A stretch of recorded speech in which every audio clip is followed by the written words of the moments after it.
Hey everyone, Tactics here with my final Mythic boss guide of Season 3 of Dragonflight, where I'll be diving into the final boss of the expansion, FYRAKK the Blazing.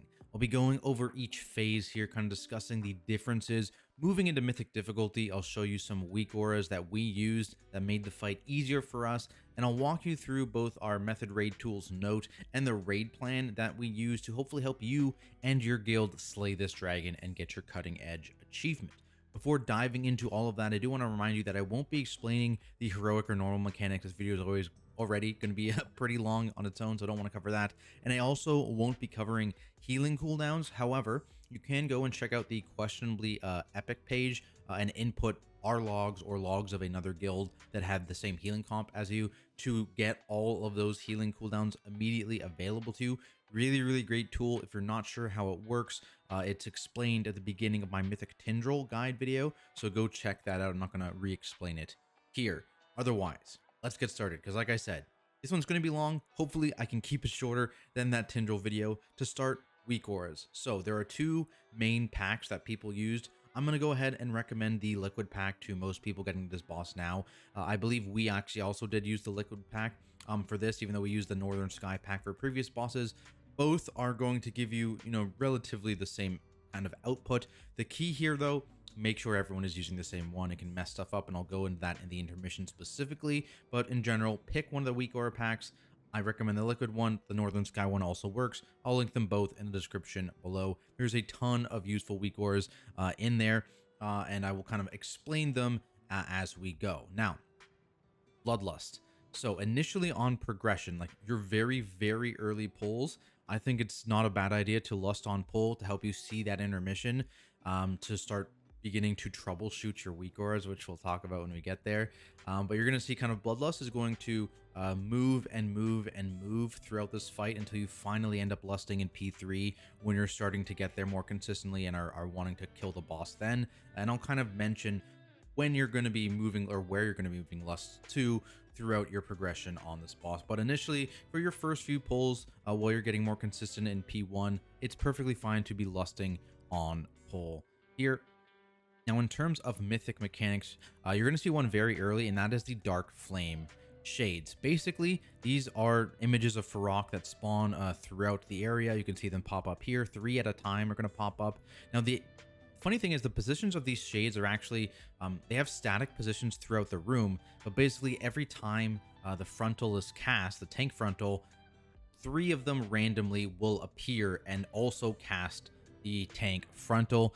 The key thing is this tank frontal from the shades will target at the closest player. The closest player gets the line targeted at them, and also different from the actual tank kit itself, the line from the shades will not follow. So if you look here, they're going to turn and face the closest player, and then you can see the players can actually move out of the lines because these lines will remain static, whereas the tank line will continue to follow the tank. So the tank can still not get out of their frontal, but everyone else can avoid it. And you can see here, we did our best job here to kind of bait away, and you can see actually on pull, this is probably good. You can see there's some range people here, some range people here. How we kind of establish this is basically we would have a group of range players that would be playing on the favoring the left side of the boss, and a group that would be favoring the right side of the boss, as well as I think we have a couple in the middle here as well. And those are basically just assigned to, hey, if there is a shade, one of the random 3 shades spawn near us, we're going to try and bait their frontal away from the boss to avoid the melee stack, essentially, right? And of course, it's always good also if you do end up missing one of those baits and they do point towards the melee stack, just to call that out, just so melee know, hey, there is some danger if this frontal points at us. Usually, I don't think these frontals are a one-shot anymore. Occasionally people get hit by it, but it's definitely not ideal, of course, especially with all the damage coming out. Now, I believe there's technically one other ability attached to these shades, and that is the Dark Flame Cleave. So it's going to come up here in just in about 6 seconds, the first cleave. And basically, these are soaks that go out on 3 players. So 3 players, and you need to make sure you distribute your raid accordingly. Here they are between the 3 soaks. And you can see here also, once these soaks go off, they're going to spawn fire, similar to the firestorm puddles you just saw previously, where 4 players got the firestorm, and they spread them out along this wall here, just to make sure, again, you want to maximize your gameplay space. And that's probably a good time to kind of talk about a raid plan image, which is actually from Echo. It's Echo's raid plan image. So we can go take a look at their P1 image. And this basically shows the drops from both the firestorm in red here, as well as the actual mythic soaks in green. You can ignore the range melee thing, not super necessary, but basically the way these pictures work is it kind of shows you both the boss movement throughout this phase, as well as where you want to drop things in very exact positions here. And we actually put raid markers down initially to kind of designate, hey, where would this far right one be and where would this far left one be, and kind of fill in the space in between that. Super important you get these, especially early positions, right, because it can kind of have a knock-on effect later on if you put one like too far up or too far over, that kind of thing. Because you're going to see here, right, this is the first slide here. You can move up. These are just the regular spawns from the boss. You can see how it spawns directly in front here, and then that leaves you 4 gaps over here for the second firestorm, and then you have 3 more soaks from the mythic mechanic, and then similarly more stuff spawns. You can put more firestorm soaks over here, mythic mechanic in the middle, and this will set you up to be in a very, very good spot in the intermission phase of this boss fight. I'll link these slides down in the description if you want to kind of see the movement of the boss fight, where you're putting the soaks, that kind of thing. Another thing to be aware of, though, is the bouncing of the puddles. This does happen on heroic, but some people maybe didn't notice it. I want to just really emphasize how the bouncing works. Basically, if the fire you drop, either if it's the 4 firestorm puddles or it's the 3 soaks, it can happen for both because it's a mythic mechanic. It can happen for both.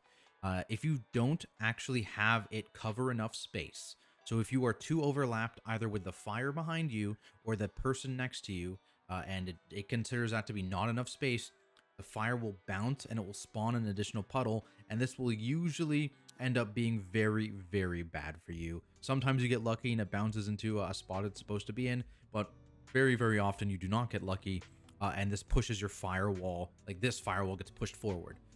This one here. So you really want to make sure you are fighting your instincts here. You're not massively overlapping where your circle is. And again, using this as an example here, you can see these circles have a little bit of a Venn diagram with the person beside them, but they're not fully Venn diagrammed. And also they have just the bottom edge of their circle is overlapping the fire behind them. You can see over here, right, a little bit overlapping, but not a ton. You're not maximizing your space here with that. You just want to make sure that you're actually filling up this entire area that you're supposed to fill up. Otherwise, you're going to be getting an extra fire puddle, and that is not good.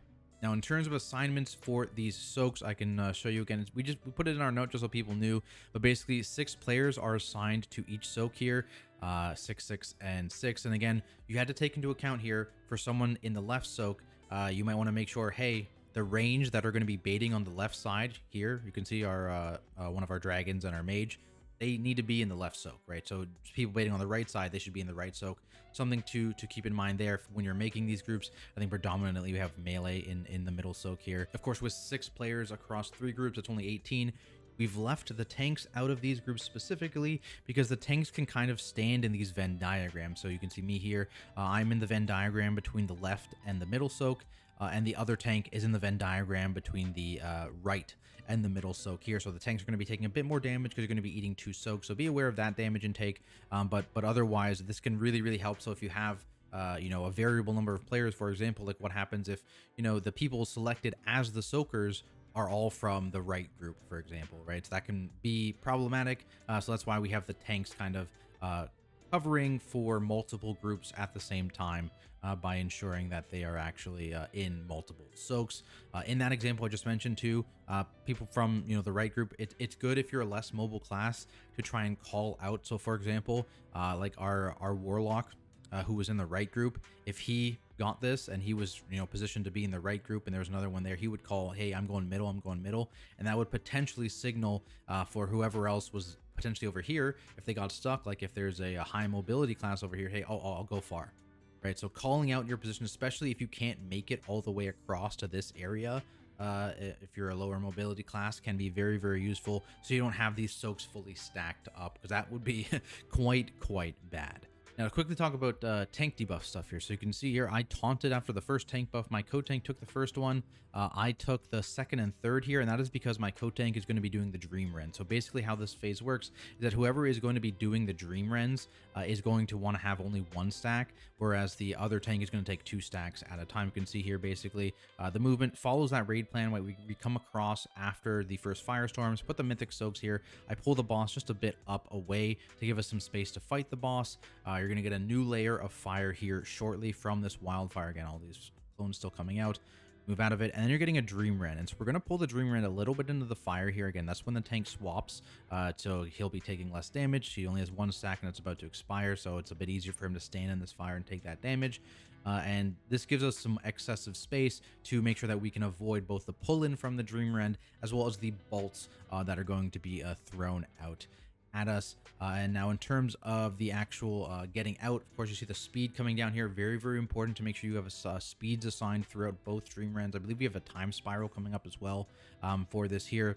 So we're going to run away. I believe the other tank, I think he gets rescued for one of them and uses a Wernstone for one of them. So you don't need a Wernstone. You can do rescues, you can do life grips, that kind of thing. So just something to help him get out of that initial kind of, because the biggest pull-in is right next to the boss, and we're going to run out here. And by the time we do get out here, the pull-in is actually quite not intense, so it's actually easier to run out of. But again, we're using our speed buffs here, and we are using this weak aura. I believe it's from the liquid pack, actually, so you can get this from the liquid pack, and it shows the ticks, and these ticks are basically where you need to take a slight step. Because they're going to have the balls from the actual Dream Ren coming in at us here. So we're going to take a slight step from on the first tick. You're going to see them start coming in behind us. There they are. Slight step on the second tick as well. And then we're going to just start full sprinting on this final tick. Boom, we're gone. And we're going to our next position on that raid plan that I showed you guys. It's going to be linked down there. So you want to be scooching, and it's important you don't lead here, right? Because if you have people not in this line, see, we're all kind of in a line. If you have people leading, like over here, there's a chance they aim one of those Dream Ren balls too far in front of your group, and that is going to be disastrous. That's going to run straight through the raid and basically one-shot anyone who's not a tank, right? So very, very important to not lead the group here. Move together as a unit, have someone calling when you're moving, and then, you know, get out of here and get to the safe spot. Now, blazes come out immediately after this. It's very important here for blazes in general, kind of not only in this phase, but, you know, throughout the entire fight. Do not move with blaze, really. If you have to move, try and move along your blaze. Obviously, there's going to be, you know, a delayed reaction here. Boom. But you can see immediately he was mid-roll, got the blaze, ends his roll and plants. Does not move whatsoever, right? Plant. As soon as they notice they have blaze, plant. You do not want to cleave blazes. It's going to be a very common death in throughout the fight for a lot of groups. Obviously maybe not P3, but P1 and P2, moving with blazes and getting hit by 2 blazes is going to be a common death, I think, throughout progression. So you really want to get a hold on that as quickly as you can here.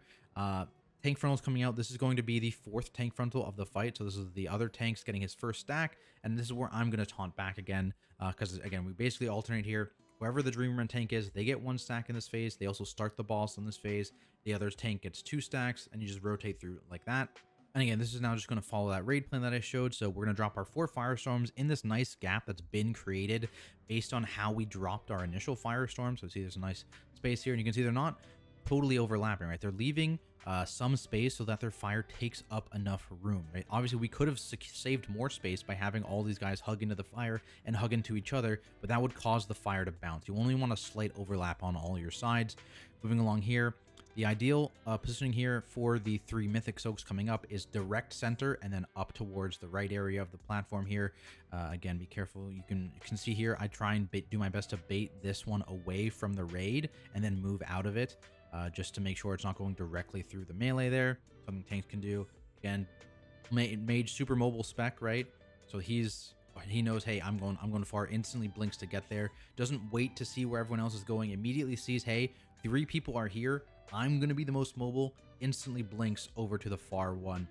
Really, really good kind of on the fly, you know, thing and positioning there, because of course this is actually a private aura, so you can't actually have a weak aura solve the Mythic Soaks for you. It's a private aura, so it's good. You need to be able to kind of think what your mobility level is and where the other spawns of those are. And you can also see here, I think we didn't quite overlap, so you can see here the overlap doesn't happen. So I'm going to favor the left soak here, because you know, I know The right soak has the tank that did manage to get in the overlap here with the middle, and so I'm going to go in the left soak because there's a higher chance that this one needs me than the actual middle one does.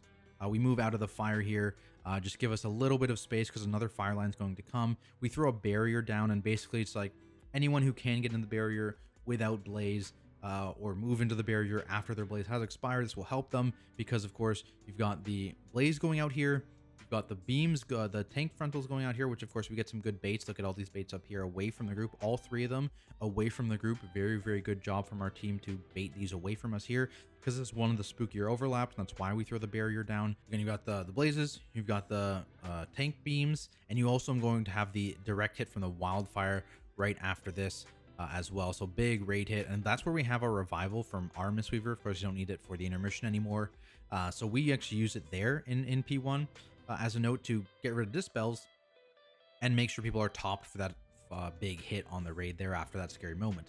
Speaking of the dispels, I guess we can talk about them very briefly. So these are, it's very, very important to stay on top of them. On Mythic, they spawn in 4s and they spawn every 8 seconds in like P1. So it's very, very quick. You need to be on top of your dispels. You do not want them to come out too quick to start falling behind. Weak Aura is in the Liquid pack or the Northern Sky pack that basically assigns weak auras, tracks massive spells, things like that. And also there's a stone form weak aura, as you can see here, and you can kind of assign, hey, what stack count do you want to, hey, say stone form. For us, we put it in at 6. You know, it's a variable number. You can kind of set it to whatever works for you. But you can see here, boom, it pops up on my screen. I stone form. It also has a sound attached to it, so I know, hey, I'm going to stone form when I hear that sound, and that makes it a lot easier, especially on this specific overlap, right, where a lot of people are going to be taking a lot of damage. So it's good. Get that weak aura. It's in the Liquid pack, potentially the Northern Sky pack as well. Pretty useful for any dwarves. There is still an advantage, of course, to being a dwarf on this boss fight, but I don't think it's the be-all, end-all. It is quite nice, though. Here's the second Dream Rend. Again, this one is a bit tougher than the first one, specifically because we don't take the boss quite as far out. You can see he's a little bit closer to us comparatively to where though he was in the first one, which was like up here, right? And then we had all this area to run. So we try and run back towards the edge of the room here. Again, we use speeds, we have spatial running, but we move, you know, again, together as a group, watching these balls behind us, taking the steps. You can see a spell warding here, spatial paradoxes as well for healers on both of these movements can be useful depending on how many you have.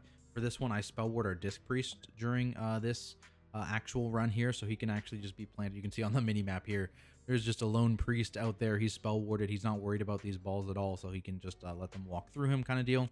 And then we do a big movement down to the open area here, again with blazes. Just like with the first Dream Rend, you have these blazes. You really want to make sure that you are kind of planting as soon as you can with them and not only moving along your line if you need to avoid another blaze.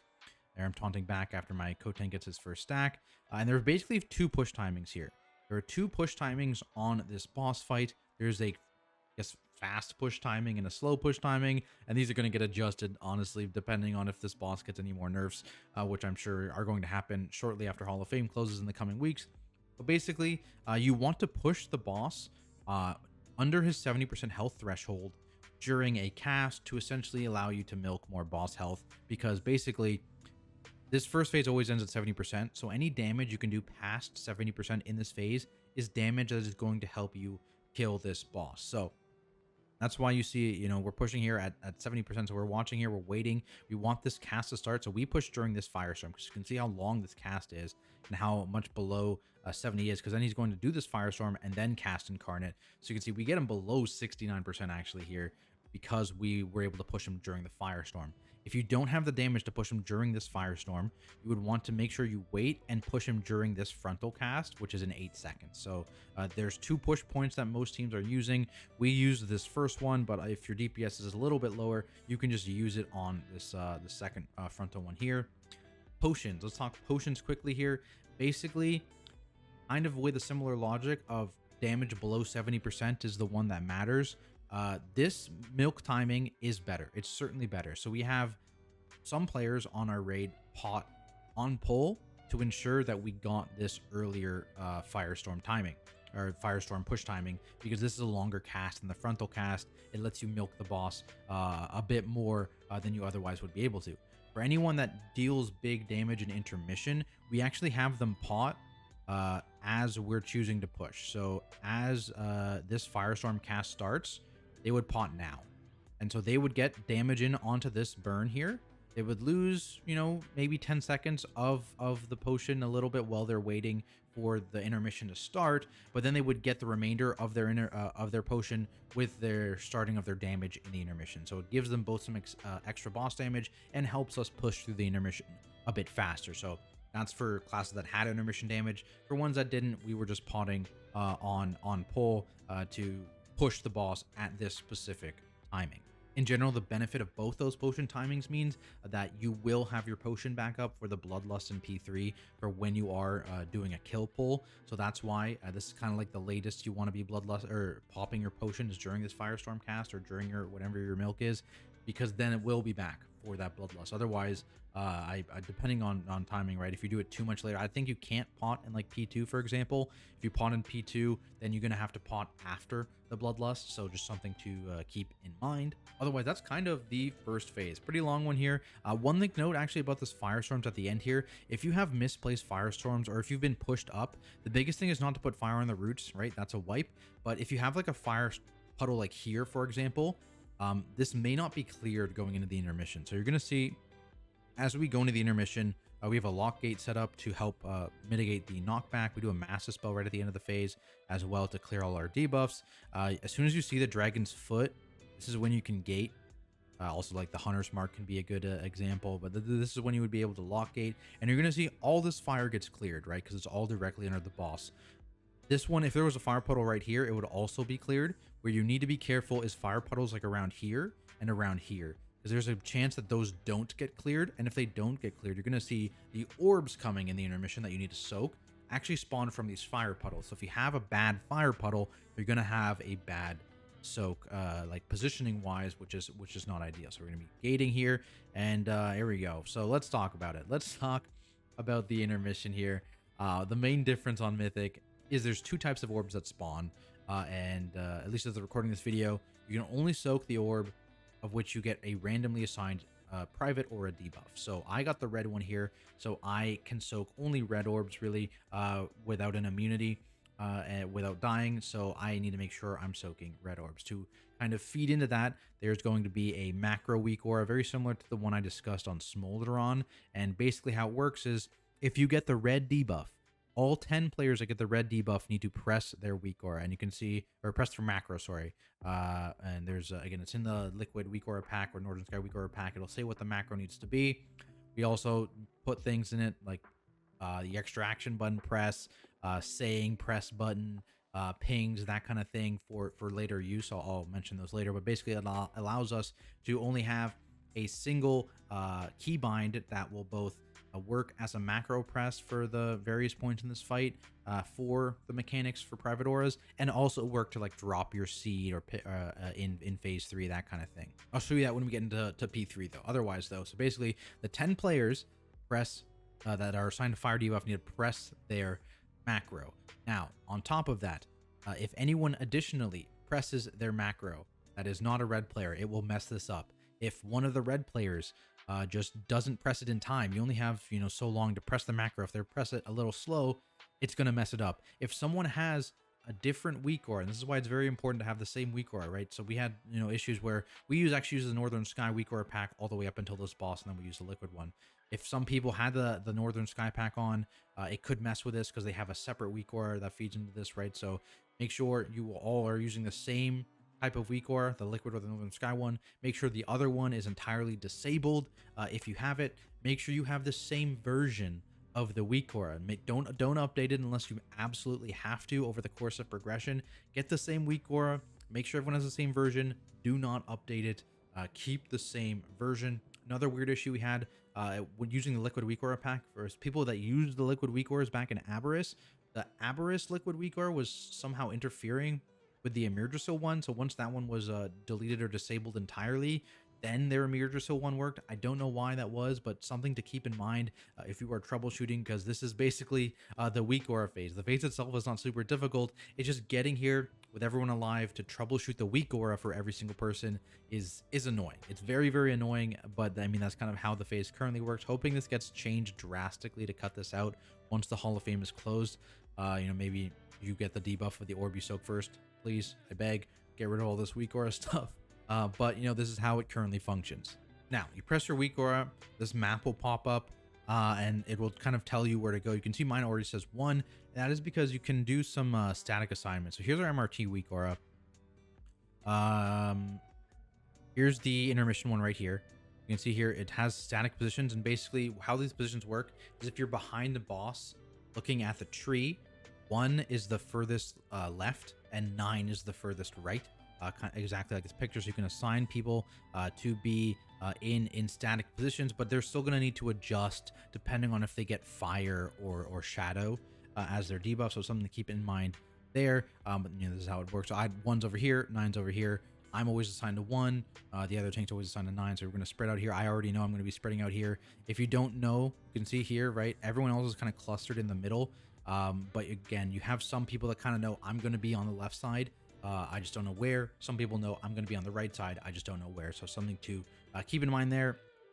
And then you basically are watching these fire puddles, and it's very, very important, especially if you're number 2, number 3, to be looking and counting, because these orbs don't spawn in consistent manner, right? They don't always spawn red's on the left and then it's purple and then it's red again, right? It can be either red or purple on the left, and you can have multiple of the same color orbs beside each other as well. So you need to be looking and you need to be counting. Hey, there's left 1, there's left 2 red, left 3 red. Boom, that's me, right? So you got to look behind you. Obviously left 1 red is a little easier. I can look at the left 2 ones only, but you're going to see me turn around here on this next one because it can get a little weird. I see my 1, and again, notice how the left, the first orb was on the furthest left. The second orb was not, so I had to adjust my positioning accordingly, right? So it's very, very important to watch where these are and see. I believe this Shield Weak Aura also in the Liquid or Northern Sky Weak Aura pack. So again, these packs have almost everything you need, if not everything you need. So very, very good to get a hold of those. This one was also from that Weak Aura pack as well. Big icon showing you, hey, I'm red. And then you get the notage above you, hey, press macro if you are red. So very, very good to do that. And again, call it as well just to make sure. And at the end of the phase here, we are going to do some immunes. Again, there's another echo thing for that, I believe. Let me close these ones that I've done using. Here it is. So basically, they had 4 immunes, or I don't know if they used this middle one actually, but I think they had 4 or 5 immunes. We used 3 immunes on ours, so I recommend 3 or 4 immunes depending on you know, your comp. So we had me as the prompt paladin basically doing these ones here. I'd start at 1 and run as far as I could. We had the holy paladin, I believe, like starting at like 11 and running across this way as far as he could. And then we had a hunter, I believe, that was starting at like 12 ish, and he was running as far as he could. And then we had these ones which would still be going in, so these players basically still did their soak here. But if you have the extra immunity, I think 4 covers it pretty nicely. So, you know, split up your immunities as such. Make sure, again, if those players are hard assigned to a certain area, like I was hard assigned to 1, you wouldn't have me immune soaking this side of the room, right? So make sure you have that still in mind. So yeah, basically gonna go here. I pre-position back here, pop my immunity, and watch your blazes here. So blaze comes out. Depending on my blaze, I would sometimes need to stop moving. If I had a blaze I was going through the raid, this one is a good blaze direction here, so I ignore it and I keep running because it's not going to hit the raid. But if I have a blaze that's going straight through this direction, I need to make sure I stop before it, because you don't want, again, moving with blazes, not good. So I'm going to get as many orb soaks as I can here. Something to note is soaking these orbs is a little finicky, like that. So basically these orbs, I didn't quite get all the way across there, and we want to make sure we're lined up. Because again, I had to go back a little bit to soak this orb here. So we want to make sure you have like decent coverage of these orbs here. And you can see the soaking on these orbs is a little weird. You have to kind of jiggle sometimes. And if you're standing still sometimes, they seem to go right through certain players for whatever reason. So you want to be very careful when you're soaking, not only here, but also earlier in the intermission, right? When I'm coming through here, like I do a bit, like, see, it almost kind of goes through me a little bit. So I do a little bit of a jiggle to make sure I actually get this ball soaked. So keep that in mind. We did have several wipes where the ball actually did go through people for some reason. So it's just weird. Just make sure you are kind of doing a little jiggle to make sure that the orb gets soaked. Big pull save by Zen there, and we are pushing shortly after this. Again, you have basically until this red bar hits the end of the corruption cast to push this phase. So we cut it a little close there, but this is pretty normal. We want to have basically enough damage to push this phase without losing a ton of boss damage, right? So again, that's why we have some players who have damage in this phase have like the back half of their potion and that kind of thing, just to make sure. I think like what warriors were CDing in that phase. I mean, I think it was basically you know, so some of the 1 minute classes and stuff like that had damage for that phase, maybe minute and a half classes as well. Something else you can do for damage in that phase, again, once you're through the P1 progression, you can start lusting intermission just to get through it and see P2, which is very, very good. So that's something you can do as well as your second kind of progression lust. But then we get into P2 here. So the new thing here, big thing is healer ads. There's now going to be these trees that spawn in a few seconds here. You're going to see a bunch of small ads over here and then big tree ads over here. So your healer roles are kind of assigned in a specific way. So you want a healer that is a big single target pumper to kind of burst up these trees. This was often a Mistweaver monk, which is what it does in our comp as well, though I believe it's also been done now as a light weaver spec holy priest. So they can do this job as well. I believe there's literally one log that's done it without a Mistweaver doing that. So that's something they can do. You want one guy kind of assigned to doing a lot of the small ad healing, and that's going to be the Holy Paladin, who you can see is up here as well, doing healing on the small ads. Then you want one healer who's basically the raid healer. This can be a lot of different healer specs, right? I think you know, rest or druids can do it great. We have a Holy Priest doing it in this one. You can have a lot of healers doing that. And then you have one other healer that's kind of splitting a little bit of their time between doing healing on these small ads and healing on the raid. And this was often a disc priest. They can put some radiances on these guys sometimes, and they can do you know, other ramps on the raid as well. So that's kind of how the healers have been split throughout these waves. And something big to note for these ads that is different is their shield. So their shield on normal and heroic is a 99% DR once they hit max health, the life force barrier. 99% DR. On Mythic, it's not. On Mythic, it's only 50% DR. So your abilities hitting these mobs with a blaze, even though they have a shield, it's still going to deal damage, and that's still going to impact how much healing your heart gets, right? So you really want to be still make sure you are avoiding these mobs.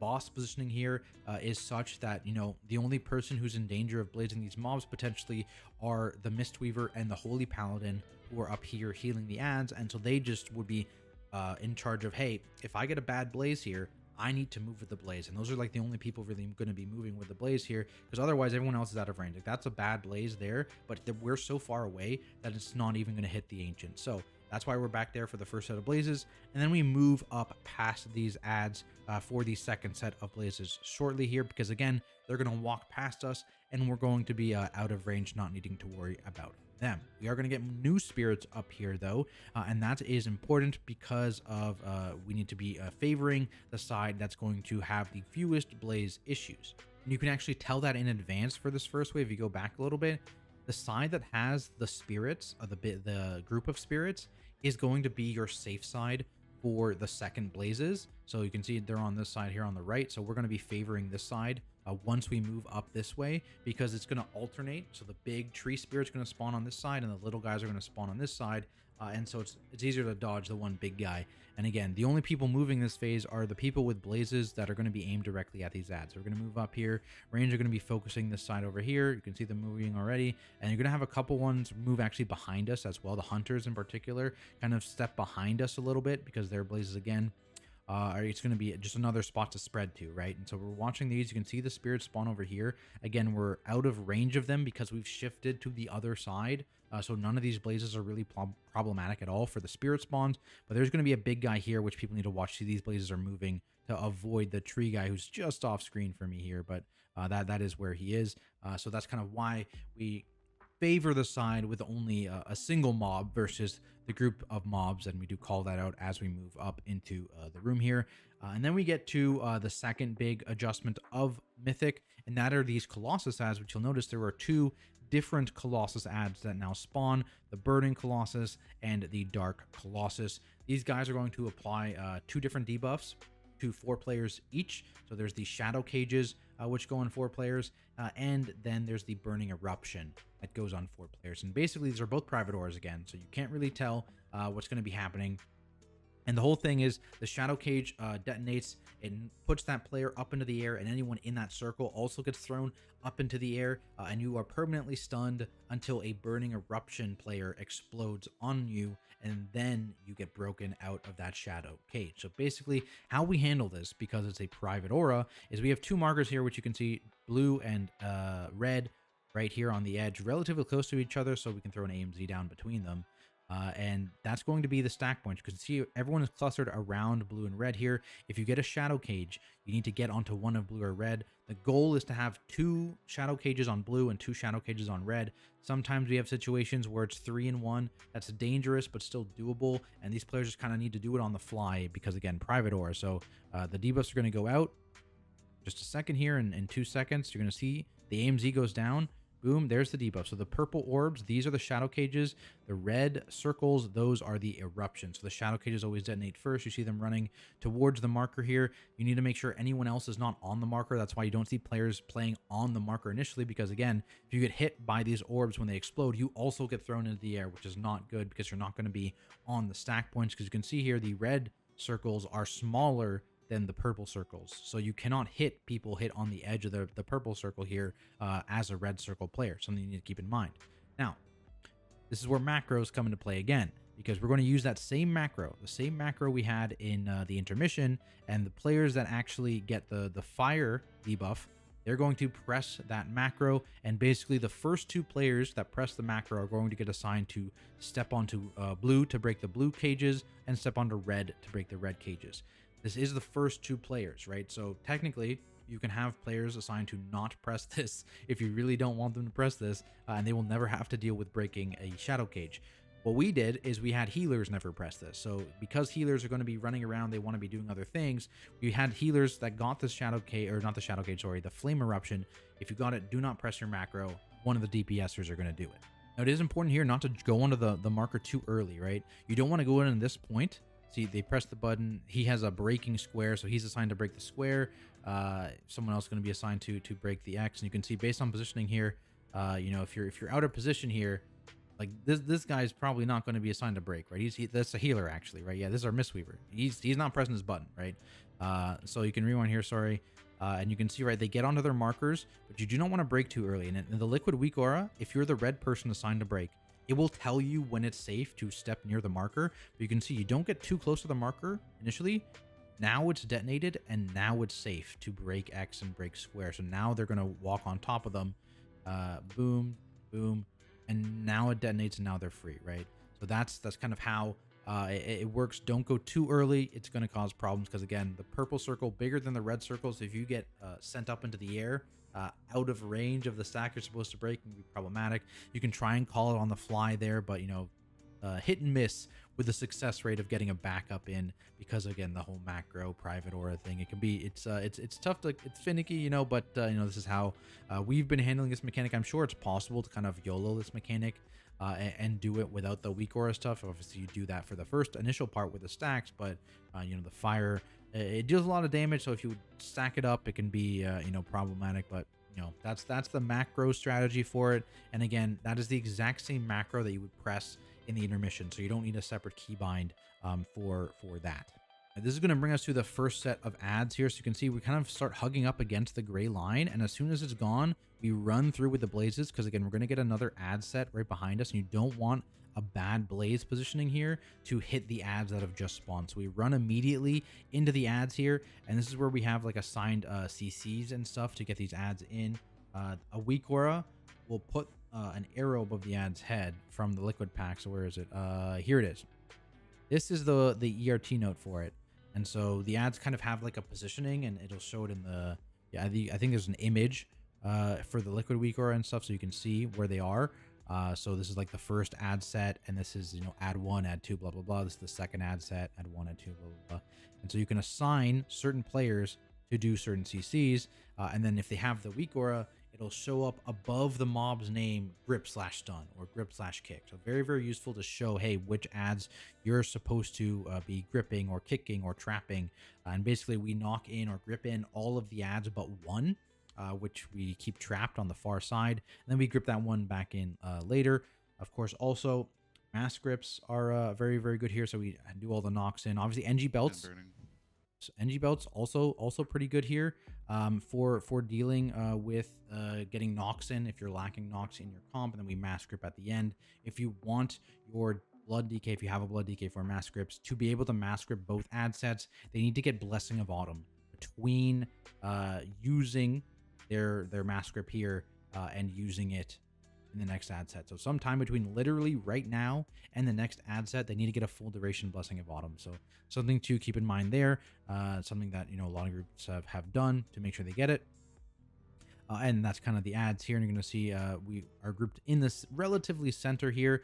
Something to be aware of is the Colossus positioning when these spirits come in, whether they come in here or here. It kind of alternates, but the Colossus do pulsing damage, and so it can be beneficial to pull them away from the spirits that spawn just to make sure they're not overlapping. Because I think right now, for example, like if they were coming down this way, we'd be a little bit on top of them. So we want to maybe move the Colossus to like where they are, like where this burning one is, to make sure you wouldn't step on these spirits, just so they don't get that pulsing damage. Because again, the shield only a 50% DR, not a 99, so something to keep in mind there. CC order on these ads also in this area here. It's up here, P2CC. This, again, we never use this entire duration. The cast times have been nerfed basically, so I think we pretty much always just did 3. I want to say it was 3 CCs ever really that were needed. Maybe if there's super unlucky, we got 4. But if you have 5 in your list, you should be good for all situations, basically. And you just call these out kind of in order, like who's going to be CCing the cast next. Because, of course, you never want a cast to actually go off. Now, you can see here, Colossus HP. We are hard focusing the Burning Colossus. It's way, way lower compared to the Dark Colossus. And that is because there's a bit of a weird thing that is super important to mention, and that is the Molten Eruption and Shadow Cage debuffs that I just mentioned earlier. They're actually both tied to the Burning Colossus. So if you kill the Burning Colossus before the second Shadow Cages have locked into place and trapped players, they actually fizzle out entirely. The Burning Eruption will still detonate, so you still don't want to put those on the raid or on ads, but there's going to be no cages, so you only ever need to break 2 cages over the course of the entire phase here if you kill this Burning Colossus before the second set per ads go off. So you can see here the cages spawn in 3 seconds. That's fine as long as we kill it before these cages detonate. And so boom, 4%, 3%, boom, it's dead. Cages fizzle instead of actually exploding. Those still go off, something to keep in mind. And then now you just need to make sure that you swap to the Dark Colossus and kill it before its exploding core here. We cut it pretty close on this kill here, but again, not the end of the world. So it's going to start casting exploding core like now. Just make sure it's dead. Yeah, this was a little slow for some reason for us, but something, maybe we were down someone. I wasn't actually sure, but something to keep in mind there. Focus the molten one first, the red one first. Kill it before the second set. Then kill the purple one before it detonates. It'll make your life so much easier. Literally reduces the amount of weird private aura stuff that you have to do in half in this phase, right? Instead of doing 4 of them, you only have to do 2. Really, really good if you can do that. Now, boss is back, of course. I am taking the boss here, so the tank is a little bit different in this phase. It's like kind of flipped almost, where the blood DK is taking, you know, one here, and then he's going up. He's taking another one there, and I'm going to be taking the first one of every phase here, just because, you know, the blood DK is usually doing a grip or something like that, and just, you know, that initial jump to the blood DK can be quite dangerous a lot of the time. So I've been taking the initial one of the phase here. I takes one, then we move all the way up again, avoiding these blazes. Same idea with the start of the phase here. We do the blazes here to avoid potentially hitting these spirits. We let the frontal go off, and then we run past them. And this one you can call out. Again, you want to favor a side here because basically one of the sides is open and one of the sides is going to have a ton of spawns. You can see in just a second here. Boom. Yeah. So you see, I could have seen them a little bit earlier, but they're going to fly down and spawn here. So we're going to call to favor the moon side here. I just have a bad camera angle for it, unfortunately, but you can see them spawning there, and, you know, anyone can call it, whether when they see the spirits start to spawn, hey, favor the other side. So we go over, and again, this is just to make sure the blazes are away from these ads, and you just need to watch if you have like this direction blaze here. But again, this person's like far enough away, they can still move a little bit, not a big deal, but just the people that get those bad blaze positionings are the ones that would want to move if they're covering on someone else. It's kind of rinse and repeat here. This would be your second and last kind of shadow cages here. Again, they're going to get assigned a break based on who pressed the macro first. We're going to move up and cheat a little bit. And we're going to do the next set of ads here as well. Notably, too, if you don't have a Blood DK, I think I've seen Vengeance Demon Hunters as well within a Blood DK-less comp do it with the chains. Obviously, it's not going to be as grouped up, but that would work actually pretty well on that one specifically. So you might need some more knocks if you don't have a Blood DK to mass grip in. But again, chains is great in a pinch. You know, it's not the end of the world if they aren't directly pixel stacked. You just might need, you know, more knocks and a little bit more AoE damage, but everyone's happy to do that, right? So again, this Dark Colossus died. Again, focus the Molten one first, then the Dark one. I'm taking the first debuff. This one I'm actually taking 2 because the other tank is going to be tanking this boss at the beginning of phase 3 here. And it's a little less stressful if he only has 1 debuff and I've got the 2, right? So he's going to bring the boss up here. Again, we did blazes away from these ads, and we move up to the top. And then we're going to tank the rest of the phase out there. I guess something to note, we can talk about ad stuff is not only healing, right, but also positioning of the healer ads, So they can actually be moved. The big ones can only be moved with rescue. And you'll see here on the second ad set, there's a big one that spawns right down the center of the platform here. And it's going to start walking towards us, which we have our Evoker rescue out of the way a little bit here. Boom, comes up, rescues it to the side a little bit. That moves it. The little ones can be moved by rescue or by priest life grip. For some reason, the big ones can't be priest life grip, but the little ones can be. The other thing to actually keep in mind when it comes to healing the heart is that anytime these ads have like a healing boost, that actually will increase the healing due to the heart. So something we've done is actually Mark of the Wild on these big tree ads. We apply Mark of the Wild to them. Obviously, that's the versatility increase, right, which increases their healing done as well, which means that when they heal the heart, they heal the heart for a little bit more. So that's something that can help close the gap. What we've actually, like, you can get through this phase with like 2 blazed small ads. If you lose 2 small ads, you can still get through the phase if you like life grip in certain ads in quick enough, depending on the phase, or rescue ads in. You can also do this phase if you lose an entire tree, right? If you lose a whole tree, you can still do this phase if you've done healing amps and life grips and stuff like that to get ads into the tree. So it's not fully lost. It's not ideal, right? But it is something that you can do. So keep that in mind. Healing amps are good. And of course, you know, those rescues and life grips can be good as well. The other thing, priests, what is it? Void swap, life swap. What's it called? I can't remember off the top of my head. Void shift. Maybe it's void shift. That is insane for healing these trees up, right? If you're near full health, you void shift these trees, you just instantly like basically top it, right? Super powerful. Obviously, watch your health, make sure you have enough health to life swap it, and make sure there's no like big raid damages coming out when you do life swap it, so you don't get instantly murdered once you life swap.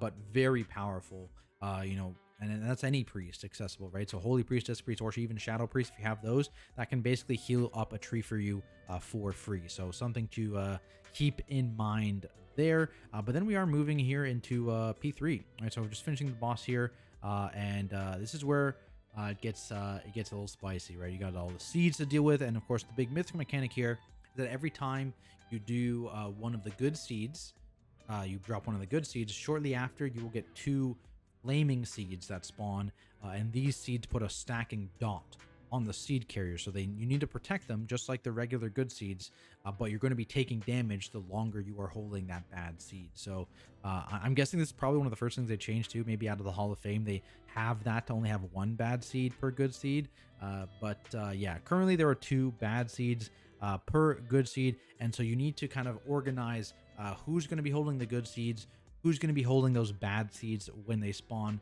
because of course you're going to have a total of 8 bad seeds by the end of this fight. So let's go ahead and take a look here at our initial plan here. So this is how the seeds spawn, the good seeds. We've assigned 4 people to get them, so it's me. I'm going to be taking the first good seed as a tank player.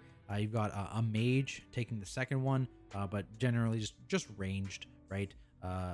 mobile range because they have to run pretty far to actually get to their second drop, and then just again ranged or players that you trust to get the other seeds as well, because they're going to have to be holding the seed basically for almost the entire duration of this phase, right? This third and fourth seed player, because you normally are killing the boss shortly after the fourth seed actually goes down.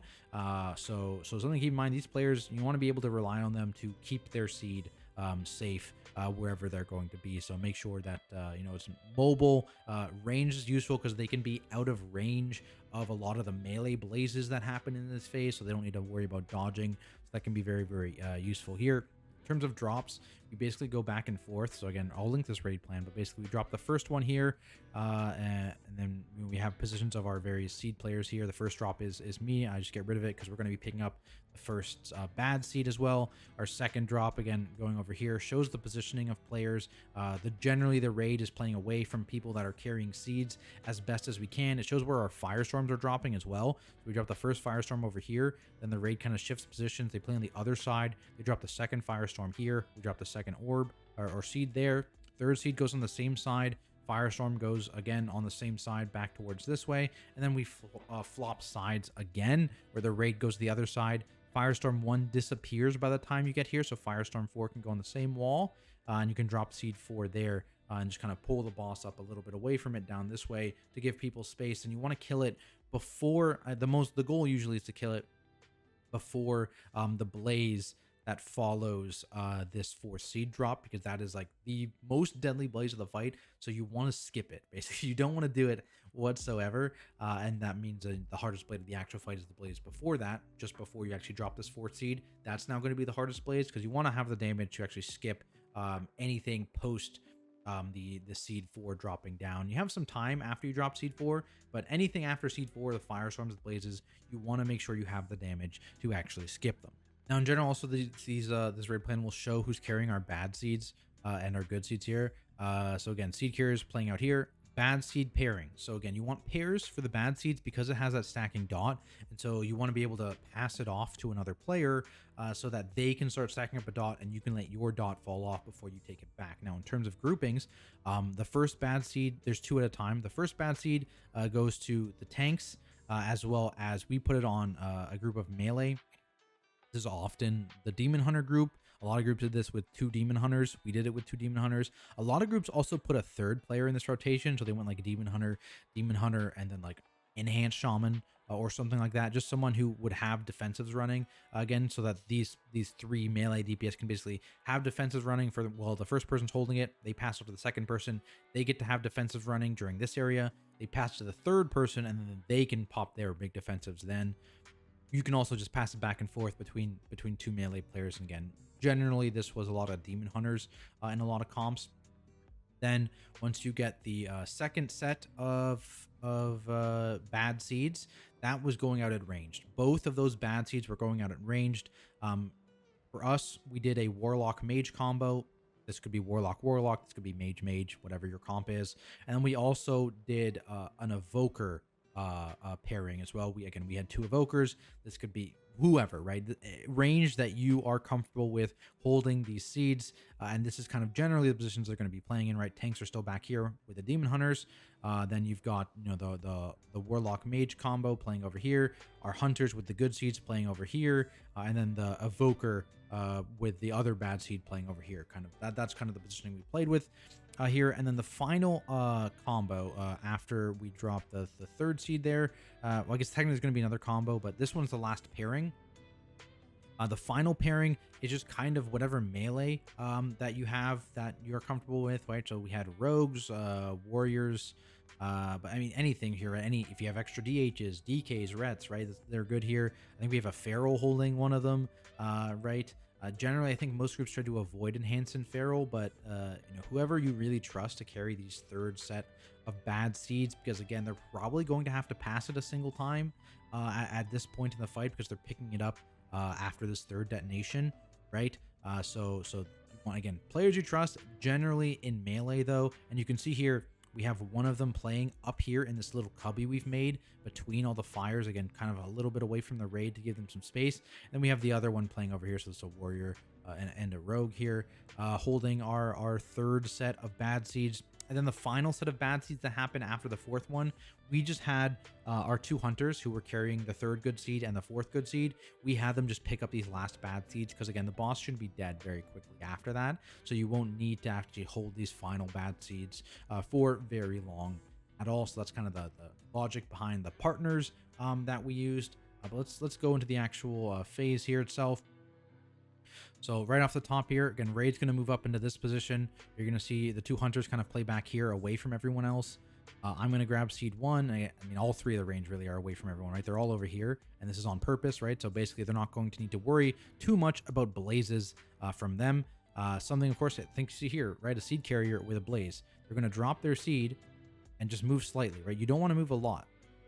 Like, this is a good... Oh, I got one here too, right? You don't want to move a ton. Honestly, you could even argue I over moved on this one. And basically, I'm going to stand away from the raid as well. I'm sending, over here, so I won't need to worry too much. See, like, this blaze is a max length blaze. It's not on me, so this is kind of a good spot for me to play over here. And again, I'm not tanking the boss with the seed. The other tank is tanking the boss this entire phase. I get the blaze. I'm going to back up here. So this is why I back up slightly, because this one was closer. So I probably could have been over here. So I back up out of that blaze, drop my seed, and step out of it.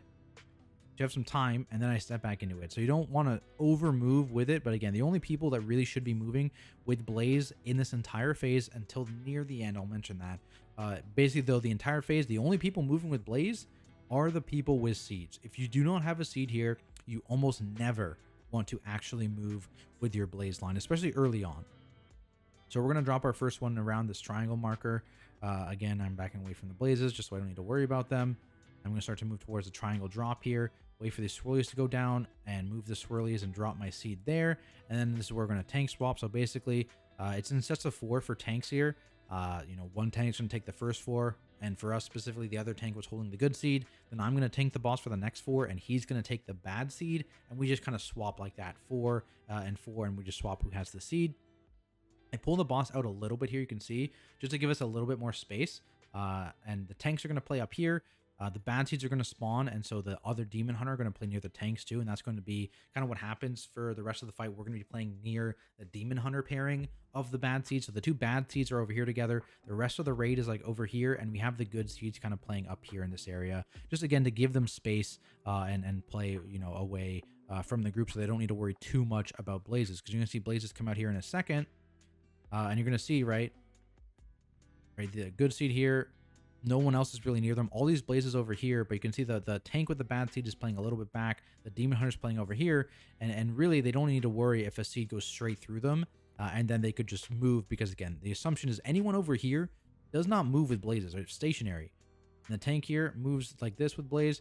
You can have a little bit of like a consistency thing you do. So for us, I think a lot of the times, we would be dodging forward towards the boss, whereas the demon hunters would dodge backwards away from the boss, and that would help if we both got blazes on the seed carriers here specifically.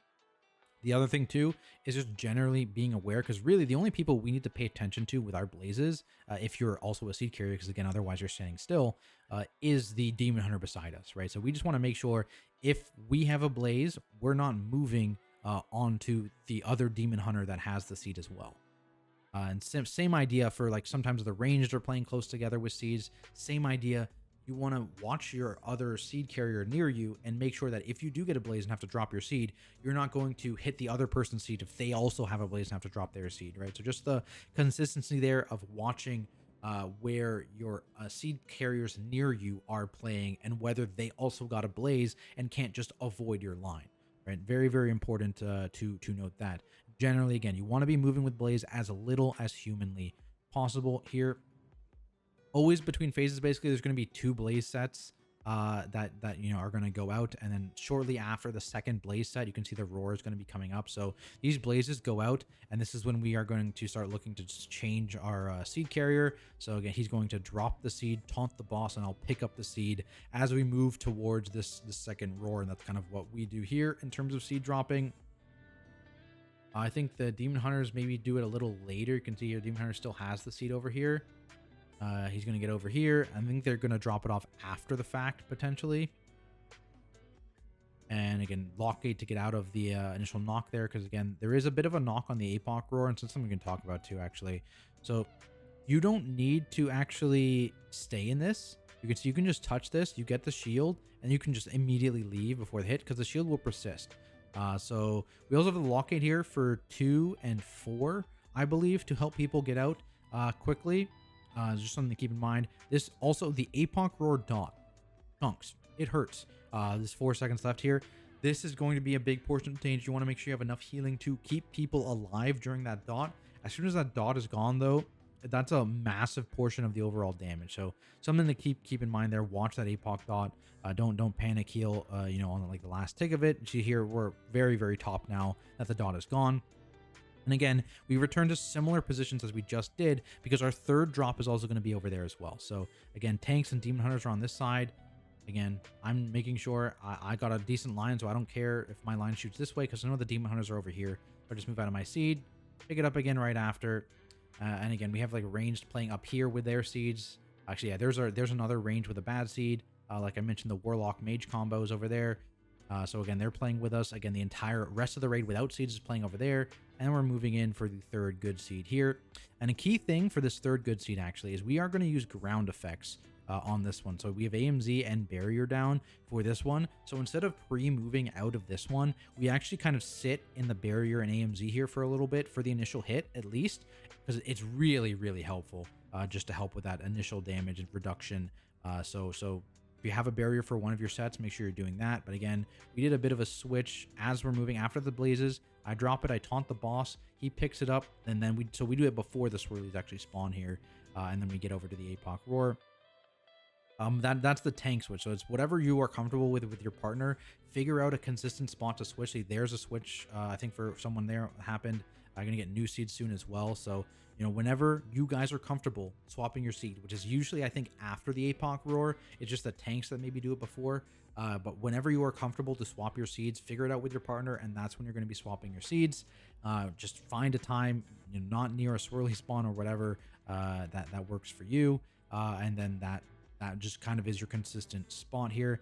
Biggest thing I think for this phase to make it look clean is firestorms and getting those firestorms out, right? So these debuffs, obviously I'm on the tank side, so not really going to see it a ton. I can try to rewind maybe. There is one behind us, but basically these firestorms were placed at the beginning of the fight on the first phase, and again, the raid plan kind of goes over this, where you want to drop these firestorms. You really want to make sure these firestorms get out as far as possible, because you know, having firestorms swirl around the boss, especially later in the fight when you've got all the space taken up, is super, super bad. So melee, you want to even maybe cheat a little bit, save mobility. Like we had our warrior playing up here on our kill, and he was saving heroic leap for if he got this firestorm 4, he would heroic leap out and drop his firestorm out. So something to keep in mind, right? Make sure you have some mobility, or make sure you are cheating a little bit if you don't have mobility, to get your firestorms out of the group and onto the edges here. Another tip is the firestorm always spawns, I believe, directly behind you.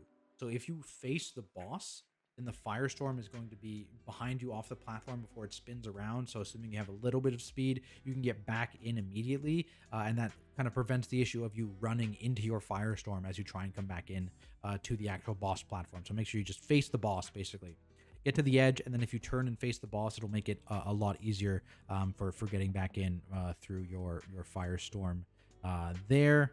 And really, like I said, the hardest blaze fight, or set, sorry, the hardest blaze set are the 2 blaze sets that happen here, because you know, you have the space cut off here with 3 puddles, and again, positioning of the puddles, you want to kind of have this overlap, and we've made this cubby here for that warrior to stand in, right? You've got the tornadoes kind of behind you initially here on this side, where we have the seed carriers kind of playing. You're a little bit crunched for space. The raid's playing over here. You might have a little bit of range issues. Watch where your healers are. Make sure your healers are positioned such that they can get some decent coverage on the raid in general. And we had, I think our Holy Pally was kind of assigned to be a little bit away from the other healers in the raid itself, just so they could be in range of healing seed carriers specifically. So I think the Holy Pally is like playing over here with us. Whereas he obviously doesn't have a seed either, so he's like the only seedless person that's going to be playing over here. So something to keep in mind with that. We did have 1 healer assigned to kind of play with the seed carriers late in the fight, but you're just kind of pressed for space here, right? So this is a very, very dangerous blaze, and especially if you get like blaze on like all 3 of your seed carriers on this side, right? You want to make sure that people are, you know, positioned such that they're not going to execute other seed carriers with their blaze, right? So you can see here, he knows, hey, there's this seed carrier behind me got a blaze. I need to make sure that I move forward with mine. And there's another one right here. Boom.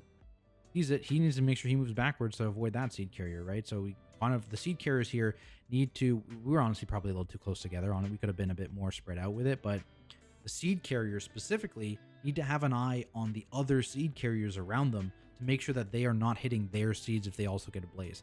Obviously, if the other seed carriers don't get a blaze, it's not too much of an issue because they can just move out. But if they did get a blaze, there's going to be seeds on the ground, and you need to be very, very careful.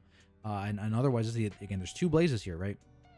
Both these blazes are going to be the 2 hardest blazes of the fight because the goal here is to kill him before you get the 9th blaze, right? Which is 30 seconds from now, right? So basically, from this APOC roar, you have 25 seconds essentially to kind of kill the boss from, like, you know, what we're at 7% boss health here, right? So that's basically the goal from here on out. And I think we had pretty bad Firestorm RNG on this build where a lot of our melee got Firestorms. And a lot of our ranged and healers did not get Firestorm. So I think this was actually one of our worst damage pulls. And so we actually kill him like during the 9th blaze set. If you do see the 9th blaze set, just assume someone's going to hit a seed and pop an immunity to try and live through some of the seed damage going out. You know, cloaks, stuff like that, you know, bubbles, all that kind of stuff.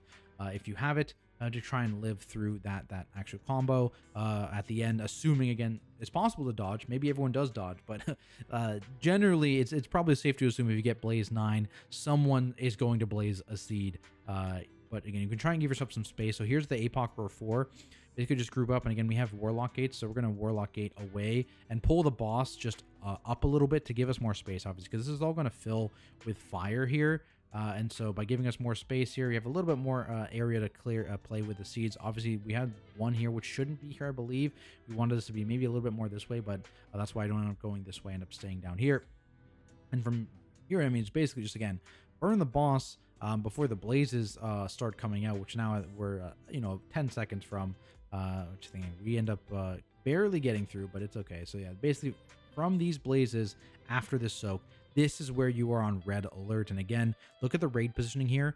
You want as many people to be out of range of the red seed, or the seed carriers in general, as humanly possible. Any seed detonation is an instant wipe. You can see we do have a good seed playing back here, and like I said, we have the one of our warrior with the bad seed is also playing over here. So we have 2 of them playing near the raid, but in general, all of the other ones are not. Right, so just something to kind of keep in mind. I'll link the raid plan again for the positioning for anyone that actually wants it. But there we have it, guys. That is my very short guide to Mythic FYRAKK. Hopefully this helps you and your guild get your cutting edge achievement. If it does, be sure to leave a like and subscribe for more content like it. I'm going to be doing a first look at raid testing for War Within when that comes out, and of course guide videos just like this one for those bosses as well. If you have any questions about this boss, please feel free to drop those down in the comments below. I'll do my best to answer. Of course, WeakAuras and all that stuff will also be linked down in the description if you want them. Otherwise, thank you to my Patreon supporters. Thank you to everyone watching. I'll see you all in the next video.